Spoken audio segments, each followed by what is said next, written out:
ناراضگی رضامندی میں تبدیل ہو جاتی ہے۔ اور فرمایا جو آدمی صدقہ کرتا ہے اللہ تبارک و تعالی اس کے اس صدقے کی برکت سے، مال خرچ کرنے کی برکت سے اللہ اسے بری موت سے بچاتا ہے۔ آج کل تو کوئی گارنٹی نہیں ہے، آدمی صبح گھر سے نکلتا ہے، اسے یقین نہیں ہے کہ شام کو میں صحیح سالم لوٹ سکوں گا یا نہیں لوٹ سکوں گا۔ 1000 2000 کے لیے لوگ جان پہ کھیل لیتے ہیں، ایک موبائل کی خاطر بندے کو اڑا دیتے ہیں، ختم کر دیتے ہیں۔ ہم تو اس دور سے گزر رہے ہیں۔ آئے روز آپ سنتے ہیں چھینا چھپٹی میں فلاں کو مار دیا۔ تو فرمایا صدقہ کرنے کی برکت سے اللہ بری موت سے محفوظ فرماتے ہیں۔ اور یہ صدقہ قیامت کے دن آدمی کے لیے سایہ ہوگا جس وقت کسی قسم کا کوئی اور سایہ نہیں ہوگا۔ اس وقت یہ جو آپ دنیا میں صدقہ کر رہے ہیں، یہ صدقہ آپ کے لیے سایہ کا ذریعہ بنے گا، سکون کا ذریعہ بنے گا۔ تو بہرحال بے شمار فضیلتیں ہیں، اور قرآن کریم نے جا بجا اس کی تاکید کی، جا بجا اس کی تاکید کی۔ اور زکوٰۃ ایک ایسا حکم ہے جس کا تعلق شریعت محمدیہ سے نہیں ہے۔ اس سے پہلے جتنے بھی ادیان ہیں، حضرت موسیٰ علیہ السلام کا دین، حضرت عیسیٰ علیہ السلام کا دین، تمام ادیان میں زکوٰۃ کا ذکر ہے۔ وَكَانَ يَأْمُرُ أَهْلَهُ بِالصَّلَاةِ وَالزَّكَاةِ۔ وہ انبیاء اپنے اولاد کو، اپنے متبعین کو نماز کا حکم دیا کرتے تھے، زکوٰۃ کا حکم دیا کرتے تھے۔ تو زکوٰۃ کا تعلق صرف اسلام کے ساتھ خاص نہیں ہے۔ حضرت آدم کی شریعت میں بھی زکوٰۃ کا ذکر ہے۔ ادائیگی کیفیت میں اختلاف ضرور ہے، طریقہ کار میں اختلاف ضرور ہے، انداز مختلف ضرور ہے، لیکن وہاں پر بھی آپ نے پڑھا حضرت آدم علیہ السلام کی شریعت میں، حضرت موسیٰ علیہ السلام کی شریعت میں لوگ اپنے زکوٰۃ کا مال پہاڑوں کے اوپر لے جا کر رکھ دیتے تھے، آسمانی آگ آ کر اس کو جلا دیتی، اور جس کے مال کو جلا دیا یہ قبولیت کی نشانی ہوتی تھی، اور جس کا مال بچ جائے سب کو پتہ چل جاتا تھا کہ اس کا مال ٹھیک نہیں ہے، 2 نمبر آدمی ہے، غلط طریقے سے کماتا ہے، لہذا اس کا مال قبول نہیں ہوا۔ لیکن اللہ نے میرے اور آپ کے حال پر پردہ رکھا ہے، پردہ رکھا ہے۔ اگر اس قسم کے معاملات ہوتے تو سب کو پتہ چل جاتا ہماری 2 نمبری کا، لیکن اللہ نے پوشیدگی اور پردہ رکھا ہے ہم پر، اب معاملہ ذرا آسان کر دیا ہے۔ تو فرمایا زکوٰۃ کا حکم تمام شریعت، تمام ادیان کے اندر موجود ہے۔ قرآن کریم کے اندر زکوٰۃ ادا کرنے کے فضائل بھی ہیں اور نہ ادا کرنے کے نقصانات بھی ذکر ہیں۔ حدیث مبارکہ کے اندر نبی اکرم صلی اللہ علیہ وسلم نے ارشاد فرمایا اللہ نے کچھ فرشتوں کو دعاؤں پر لگا دیا ہے، اللہ نے کچھ فرشتوں کو دعاؤں پر لگا دیا ہے، اور فرشتے دعا کرتے ہیں اے اللہ اس کے مال میں مزید اضافہ فرما جو تیرے راہ میں خرچ کر رہا ہے، جو تیرے راہ میں خرچ کر رہا ہے اس کے مال میں اضافہ فرما۔ اللہم آتی منفقاً، اے اللہ اس کو عطا فرما جو خرچ کر رہا ہے۔ اور آگے اسی حدیث میں اس بات کا ذکر ہے، فرشتے کہتے ہیں کہ اللہ جو مال کو روک رکھتا ہے، زکوٰۃ کے طور پر ادا نہیں کرتا، اس کے مال کو ہلاک اور تباہ و برباد فرما۔ اب بتائیے فرشتے کی دعا کی قبولیت میں بھی کوئی شک نہیں ہے، بد دعا کی قبولیت میں بھی کوئی شک نہیں ہے۔ اللہ نے کچھ فرشتوں کو اس کام پر لگا دیا ہے، دینے والوں کے حق میں دعائیں کرنا، روکنے والوں کے حق میں بد دعائیں کرنا۔ اب آپ کو اختیار حاصل ہے، آپ دعا لینے والوں میں شامل ہونا چاہتے ہیں یا بد دعا لینے والوں میں شامل ہونا چاہتے ہیں، اس کا اختیار آپ کو ہے۔ اللہ نے فرشتوں کو اس کام پر لگا دیا ہے، دینے والوں کے لیے دعا، نہ دینے والوں کے لیے بد دعا، صاحب نصاب کے لیے۔ اور قرآن کریم میں جو آیت میں نے آپ کے سامنے تلاوت کی اس کا عام فہم ترجمہ میں آپ کے سامنے رکھنا چاہتا ہوں، اس سے آپ کو اندازہ ہو جائے گا زکوٰۃ نہ ادا کرنے پر رب العالمین کس قدر ناراض ہوتے ہیں۔ قرآن کریم میں ایک سزا کا ذکر ہے، حدیث میں بخاری شریف میں دوسری سزا کا ذکر ہے، حدیث سے سنیے، شاید ان آیات کی برکت سے اللہ ہمیں دینے کی توفیق عطا فرما دے۔ فرما رہے والذین یکنزون الذھب، والذین وہ لوگ یکنزون الذھب جو جمع کر کے رکھتے ہیں سونا چاندی کو، یکنزون الذھب والفضہ وہ لوگ جو جمع کر کے رکھتے ہیں سونا چاندی کو۔ یہ سورۃ التوبہ کی آیت نمبر 34 اور 35 ہے۔ آپ اپنے گھر میں جا کر تفسیر اٹھا کر ان آیات کا ترجمہ دیکھ سکتے ہیں، تفسیر دیکھ سکتے ہیں کہ اللہ تبارک و تعالی ہم سے کیا ارشاد فرما رہا ہے۔ والذین یکنزون الذھب وہ لوگ جو جمع کرتے ہیں سونا چاندی کو، ولا ينفقونها خرچ نہیں کرتے، کہاں پر؟ فی سبیل اللہ، اللہ کے راستے میں۔ خرچ تو وہ کرتے ہیں، ہر دوسرے مہینے میں گاڑی تبدیل کرنے کے لیے خرچ تو وہ کرتے ہیں، شاپنگ میں خرچ تو وہ کرتے ہیں، اپنے بچوں کے غلط خواہشات کی تکمیل میں اگر خرچ نہیں کرتے، ولا ينفقونها فی سبیل اللہ، اللہ کے راستے میں خرچ نہیں کرتے، ولا ينفقونها فی سبیل اللہ، وہ اللہ کے راستے میں خرچ نہیں کرتے۔ فبشرہم خوشخبری سنا دو اے میرے محبوب، نبی کریم صلی اللہ علیہ وسلم سے خطاب ہے، امر کا صیغہ ہے۔ فبشرہم خوشخبری سنا دو، کس بات کی؟ بعذاب علیم، اس تکلیف دہ عذاب کی، جہنم کی، جو نہ ختم ہونے والی عذاب ہے، جو دلوں کو بھی جلاتی ہے، ہڈیوں کو بھی جلاتی ہے۔ اور آگے فرمایا یوم یحمى علیہا، اب عذاب کی کیفیت کیا ہوگی؟ کتنی تفصیل قرآن کریم نے ذکر فرمایا۔ یوم یحمى علیہا، اس دن ان کو آگ میں جلایا جائے گا، تپایا جائے گا، کس چیز کو؟ یوم یحمى علیہا فی نار جہنم، اس سونا چاندی کو، اس سکوں کو جو سونا چاندی کے ہیں، اس سکوں کو جلایا جائے گا۔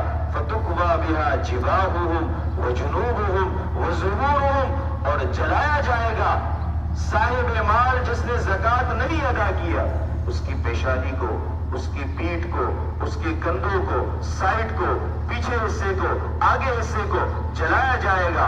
اللہ تبارک و تعالی ارشاد فرما رہے ہیں، اور وجنوبہم وظہورہم، پیٹھ کو جلایا جائے گا، اور فرشتے اس سے کہیں گے ھذا، یہ ہے، ما کنزتم، جس کو تو نے جمع کیا، یہ ہے جس کو تو نے جمع کیا، لانفسکم، اپنے آپ کے لیے، اپنے اولاد کے لیے، جس کو تو نے جمع کیا اپنے آپ کو، اپنے اولاد کے لیے، فذوقوا، اب چکھو اس کا مزہ۔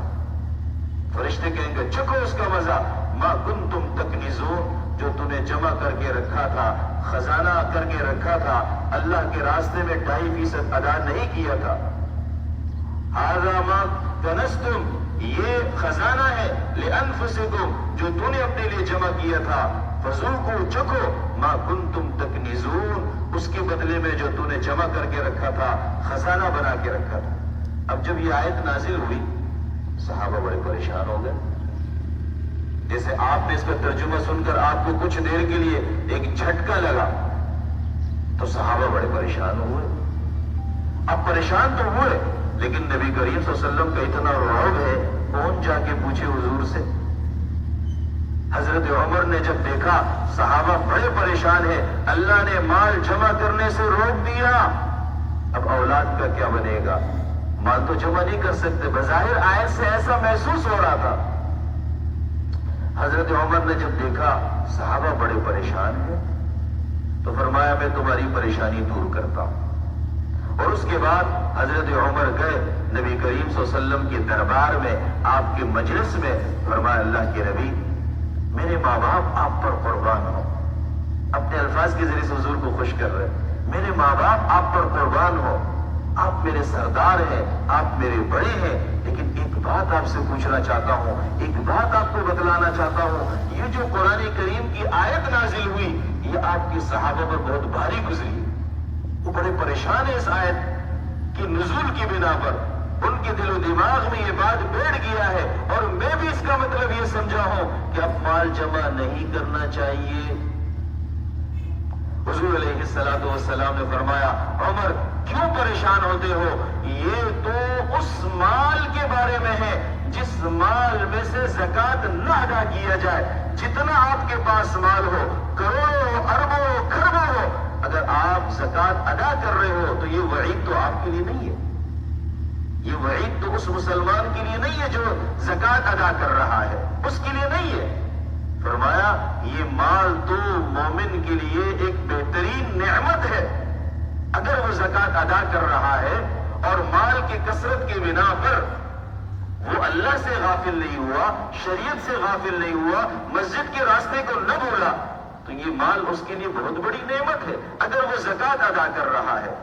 اور اس کے بعد فرمایا عمر اس سے بہترین چیز آپ کو نہ بتلاؤں، اس مال سے بھی بہترین چیز آپ کو نہ بتلاؤں؟ حضرت عمر نے فرمایا کیوں نہیں؟ اچھا جب حضور نے یہ ساری بات کی تو حضرت عمر جوش میں آ گئے اور فرمایا نعرہ تکبیر، جوش میں آ گئے حضرت عمر۔ حضرت عمر کے جوش کو دیکھ کر حضور نے فرمایا کیا اس سے بہترین بات تمہیں نہ بتلاؤں؟ فرمایا کیوں نہیں اللہ کے نبی، آپ ضرور بتلائیں۔ فرمایا اس مال سے بھی بہترین نعمت نیک سیرت بیوی ہے۔ فرمایا اس مال سے بھی بہترین نعمت نیک سیرت بیوی ہے، نیک سیرت بیوی ہے، جسے دیکھ کر طبیعت خوش ہو جائے، جو آپ کی غیر موجودگی میں آپ کی مال کی، آپ کے گھر کی، اپنی عزت کی حفاظت کرے، وہ نیک سیرت بیوی اس مال سے بھی کئی گنا بڑھ کر اللہ کی طرف سے نعمت ہے۔ اب جس کو حاصل ہے وہ شکر ادا کرے، جس کو حاصل نہیں ہے وہ صبر کر لے۔ اب تو بچے ہو گئے، شادی ہو گئی، بوڑھے ہو گئے، اب صبر کے علاوہ کوئی حل نہیں ہے، صبر کے علاوہ کوئی حل نہیں ہے۔ لطیفہ یاد آیا، محسوس نہ کرنا، آپ کہیں گے ممبر میں بیٹھ کے ایسی باتیں کر رہے ہیں۔ ایک صاحب اپنی بیوی کے ساتھ جا رہا تھا،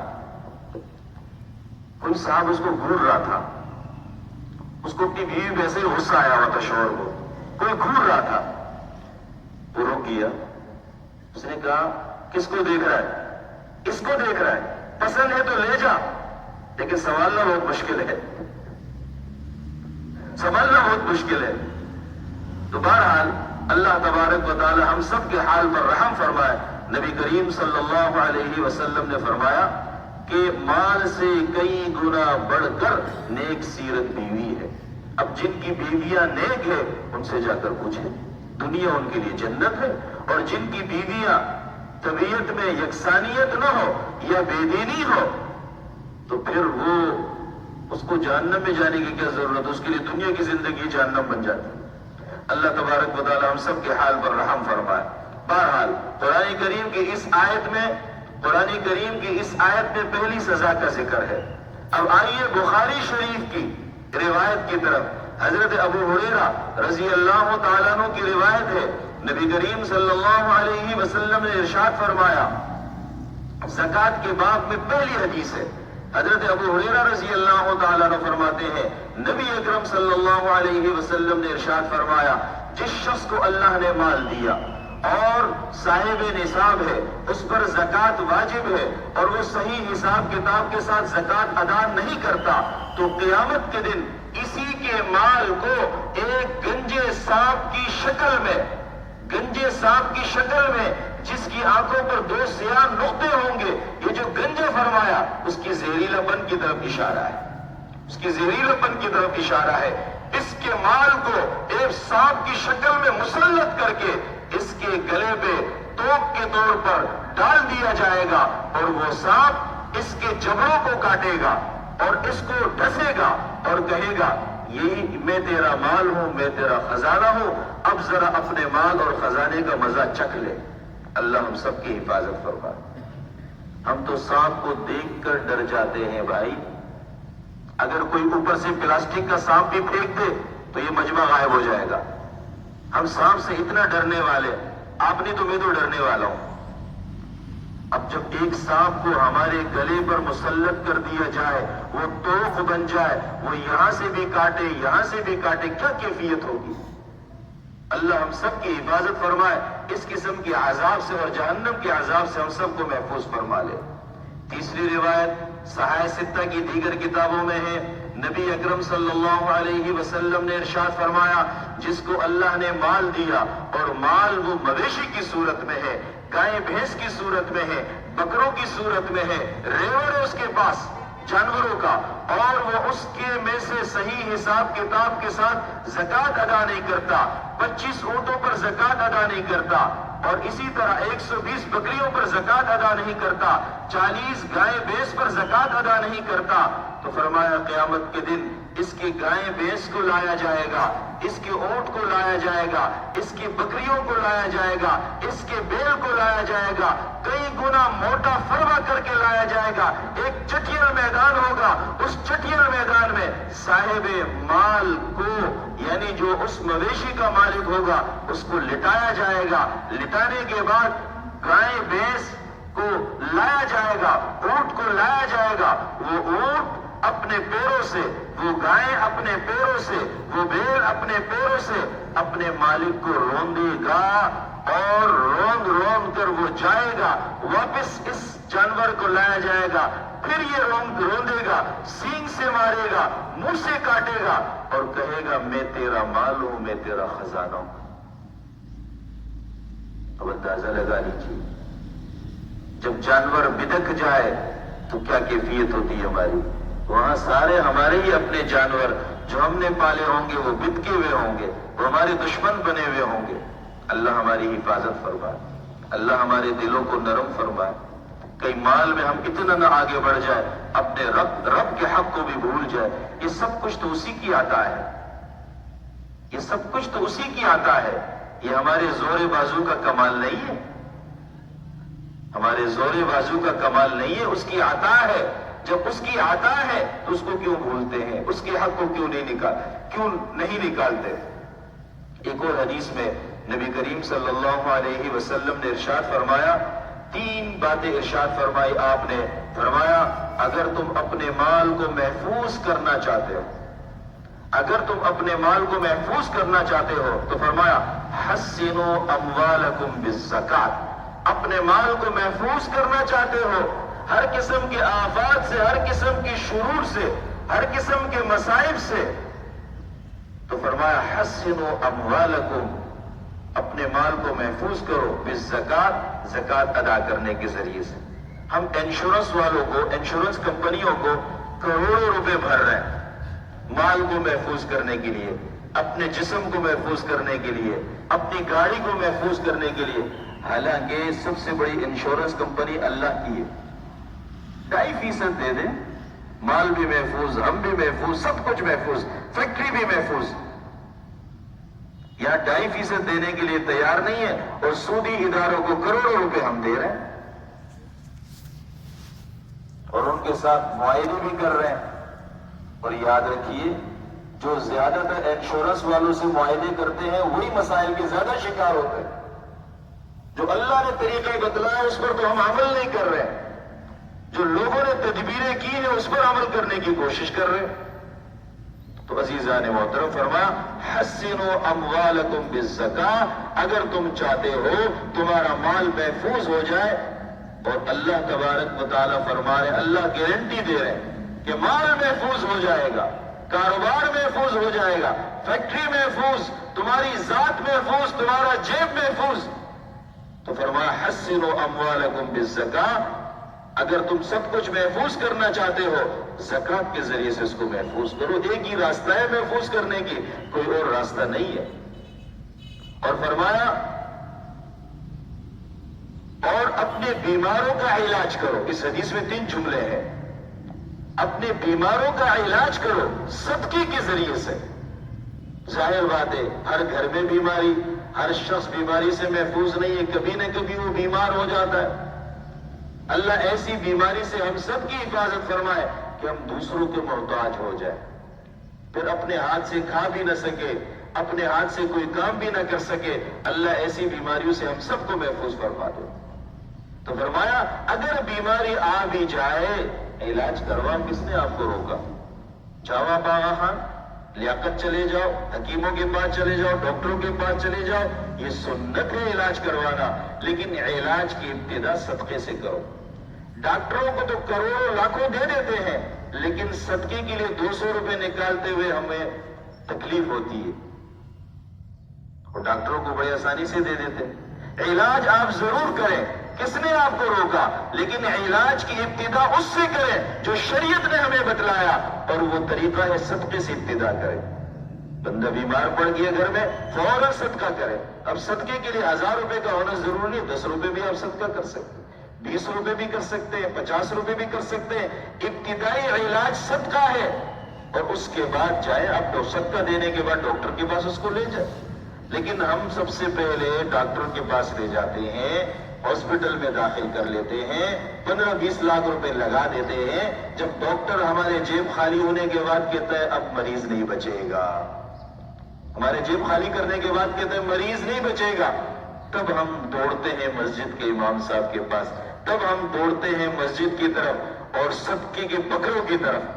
تو ابتدا میں یہ سارے کام کر لیتے تو شاید یہاں تک نوبت نہ آتی، ابتدا میں یہ سارے کام کر لیتے تو شاید یہاں تک نوبت نہ آتی۔ تو فرمایا اپنے مریضوں کا علاج کرو صدقے کے ذریعے سے، آغاز علاج صدقے سے ہو، بعد میں آپ اچھے سے اچھے ڈاکٹر کے پاس لے جائیں۔ آپ کا کام ہے علاج کروانا، صحت اور شفا دینا یہ اللہ کا کام ہے۔ تیسرا جملہ اللہ کے نبی نے ارشاد فرمایا، تیسرا جملہ اللہ کے نبی نے ارشاد فرمایا، اپنے مصائب، اپنی پریشانی اور آزمائش، جو تکلیف ہے تمہاری زندگی میں، اجتماعی تکلیف، انفرادی تکلیف، گھریلو تکلیف، معاشرے کی تکلیف، ملک کی تکلیف، صوبائی تکلیف، پوری دنیا کے جو مسائل ہے اس کا علاج کرو، اس کو دور کرو بالدعاء۔ کس کے ذریعے سے؟ دعا کے ذریعے سے، آہوزاری کے ذریعے سے، آنسو بہانے کے ذریعے سے۔ آج ہم انفرادی پریشانی میں مبتلا ہے، اجتماعی پریشانی میں مبتلا ہے، ہمارے ملک کے اندر استحکام نہیں ہے، پوری دنیا کے اندر مسلمان پریشان ہیں۔ فلسطین کا کیا حال ہے آئے روز آپ دیکھتے ہیں، وہ لوگ جو بیچارے کئی دنوں کے بھوکے ہیں، وہ آٹا حاصل کرنے کے لیے، روٹی حاصل کرنے کے لیے لائن میں کھڑے ہوتے ہیں، بجائے ان کو روٹی دینے کے بمباری کر کے ان کے جسموں کے ٹکڑے کر دیے جاتے ہیں۔ یہ پریشانی نہیں، اتنی بڑی پریشانی، اس سے بڑھ کر کیا پریشانی ہوگی؟ تاریخ میں اتنی زیادہ ظلم شاید اس سے پہلے ظالموں نے بھی نہیں کیا۔ حجاج بن یوسف نے بھی ایسا ظلم نہیں کیا ہوگا، اس کے بعد کے ظالموں نے بھی ایسا ظلم نہیں کیا ہوگا جو آج اسرائیل فلسطینیوں کے ساتھ کر رہا ہے۔ کتے بلی کی حیثیت ہے، آج مسلمانوں کی جسموں کی حیثیت نہیں، ان کی خون کی حیثیت نہیں۔ تو فرمایا ان مصائب کا علاج، ان پریشانیوں کا علاج دعا کے ذریعے سے، آہوزاری کے ذریعے سے۔ اگر میرا بچہ تڑپ رہا ہو، میرا بچہ تڑپ رہا ہو، زخمی ہو، تو آپ کیا کرتے ہیں؟ آپ بے چین ہو جاتے ہیں، آپ کے لیے کھانا پینا مشکل ہو جاتا ہے۔ آج امت مسلمہ کے ہزاروں لاکھوں بچے تڑپ رہے ہیں، ان کی عزتوں سے کھیلی جا رہی، لیکن ہم پر کوئی اثر نہیں پڑتا۔ ہم دعا کے لیے تیار نہیں ہیں، ہم بائیکاٹ کے لیے تیار نہیں ہیں، ہم اپنے مال سے یہودیت کو فائدہ پہنچا رہے ہیں۔ کچھ وقت کے لیے بائیکاٹ تھا، پھر ختم ہو گیا، پھر ہم بھول گئے۔ اللہ تبارک و تعالی ان باتوں پر ہم سب کو عمل کرنے کی توفیق مرحمت فرمائے۔ وآخر دعوانا ان الحمد للہ رب العالمین۔